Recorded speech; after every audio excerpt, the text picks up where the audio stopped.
पंजाब का जिक्र करेंगे। पंजाब में हाल के दिनों में जो हुआ, बीते 2-3 दिन में जो हुआ, अमृतपाल सिंह जो एक नाम आया, कहा जा रहा है कि पुलिस पीछे लगी। 50 से लगभग 100 गाड़ियां पुलिस की थी जो उसका पीछा कर रही थी, चेस कर रही थी। पुलिस भी इस बात को कह रही थी, लेकिन वो किस तरह से फरार हुआ, कहाँ गया, अब तक पुलिस उसकी खोजबीन कर रही है। इसको लेकर सर आपका क्या टेक है, आप इसे कैसे देखें? मुझे कुछ चीज़ हजम नहीं हो रही है जी। इतनी प्लानिंग के बाद, वो भी पंजाब पुलिस और पैरामिलिट्री। और आप क्या समझते हैं कि जो पुलिस, जिसका कन्फ्रंटेशन या जो आपको एकॉस्ट करता है, कि केवल वही पुलिस बल है? ऐसे ऑपरेशंस में कई चक्र में सुरक्षा व्यवस्था की जाती है। पहला चक्र तो जो असॉल्ट पार्टी है, हमने आपने जो दृश्य देखा है वो असॉल्ट पार्टी का देखा है, लेकिन उसके पहले एक होता है कॉर्डन, फिर उसके पीछे और एम्बुश पार्टी होती है कि अगर भागने के जो रास्ते हैं वहाँ पर एम्बुश लगा हो तो कोई आता है तो वहीं गोली मार के गिरा भी देते हैं। तो अगर आउटर कॉर्डन होता, एम्बुश पार्टी होती, तो आज केस दूसरा होता। दो सूरतें हैं, या तो गिरफ्तार कर लिया, दिखाया नहीं, और या फिर वाकई भाग गया है। भाग गया है तो भी अच्छा है, जाओ पाकिस्तान, अब तो तुम यहाँ लौट के आओगे तो तुम भी एक भगोड़े अपराधी हो। और अगर भागे हो तो तुम्हारी छवि जो एक हफ्ते पहले थी वो छवि आज नहीं है। सिक्खी में तो ये होता कि अगर तुम वाकई सिख होते तो जो भी चुनौती थी उसको फेस करते, भूमिगत नहीं होते चूहे की तरह, लेकिन तुम भाग गए, भगोड़े हो तुम। दूसरी चीज, ये जो चक्रव्यूह रचना थी, और अगर वाकई भागा है, पुलिस कह रही है कि हमारे पास नहीं है, तो हम पुलिस की बात मानेंगे।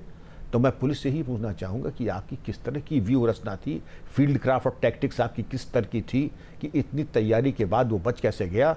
जिम्मेदारी निर्धारित कीजिए, क्योंकि अभी तो अजनाला का ही पाप नहीं धुला है आपके हाथों से कि किस तरीके से वो चढ़ बैठे आपके ऊपर, ये जानते हुए भी कि पालकी साहब, गुरु ग्रंथ साहब का ये कोई तरीका नहीं इस्तेमाल करने का कि अपने पाप को छुपाने के लिए पवित्र गुरु ग्रंथ साहब, पवित्र पालकी साहब की आड़ के पीछे आप छुपें।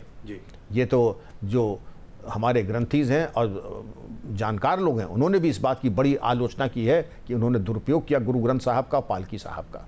जी सर, इस पूरे मामले में ये भी सामने आया कि जो ऐसी विदेशी संस्थाएं हैं जो कि आईएसआई से कनेक्ट है, पाकिस्तान की खुफिया एजेंसी, उनके थ्रू फंडिंग हो रही थी, और वो पूरा पैसा आ रहा था। जब छापेमारी पुलिस ने की तो कुछ ऐसी जैकेट्स भी मिली, एक बुलेट प्रूफ जैकेट्स मिले जी, आपकी वर्दी मिली कि अनंतपुर साहब फोर्स, और इसके अलावा आपको मिली हैं राइफलें 6 मिली हैं। आपको कारतूस के पट्टे ऐसे मिले जो लाइट मशीन गन के जो पट्टे आते हैं, जैसे आपको तो मालूम ही होगा कि एक लाइसेंस से 25 से ज़्यादा कारतूस नहीं हो सकते थे, एक एक पट्टे में 50-50 कारतूस लगे हुए हैं। क्या आपने नहीं देखा था कि ये लाइसेंस कैंसिल होने काबिल थे?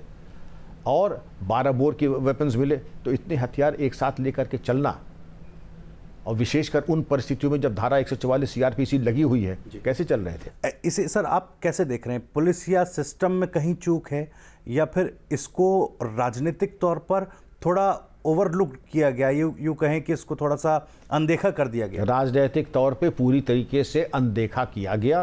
पुलिस को संदेश दिया गया कि गो स्लो, क्योंकि पुलिस ने इसमें कोई भी कार्रवाई नहीं की। अजनाला में वॉकओवर दे दिया, और इस केस में शायद वो सख्ती नहीं की, ये जो भी कारण रहा हो, क्योंकि जिस तरीके से पाकिस्तान से पैसा आ रहा है, लखबीर रोडेस के यहाँ से पैसा आ रहा है, लश्कर तोयबा, जैश ए मोहम्मद का मार्गदर्शन हो रहा है, और जब जब ये चाहता था तो ड्रोन से हथियार, करेंसी और ड्रग्स आ जाते थे, और ड्रग्स के विरोध में ये बात करता था ये कि ड्रग्स के खिलाफ हम मुहिम चलाएंगे। ये तो सरासर इसके व्यापार में पूरी आकंठ डूबा हुआ था।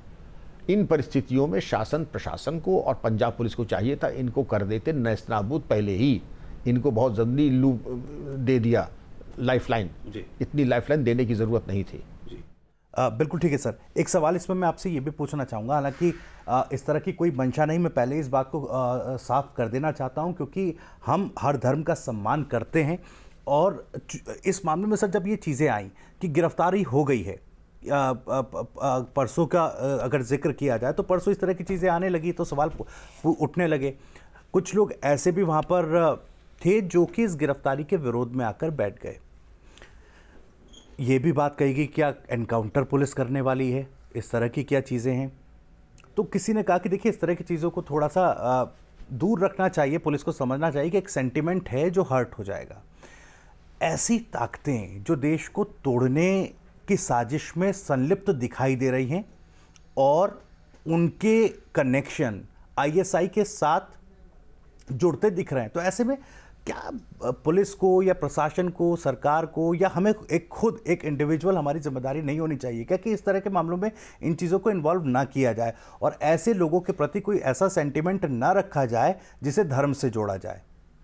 बिल्कुल सही कहा आपने, इसका धर्म है, क्योंकि पूरी तरीके से सारी गतिविधियां अधार्मिक, राष्ट्र विरोधी थी और उसी तरीके से इनको अपराध की तरह टेकअप करना चाहिए था। और जो लोग भी अमृतपाल ऐसे अवांछनीय लोगों की, उसकी आपराधिक गतिविधियों के लिए उसका सहयोग, समर्थन, सहानुभूति रखते हैं, उनकी भी मैं भर्त्सना करता हूं, उनके खिलाफ भी मैं कार्रवाई की संस्तुति करता हूं। जी।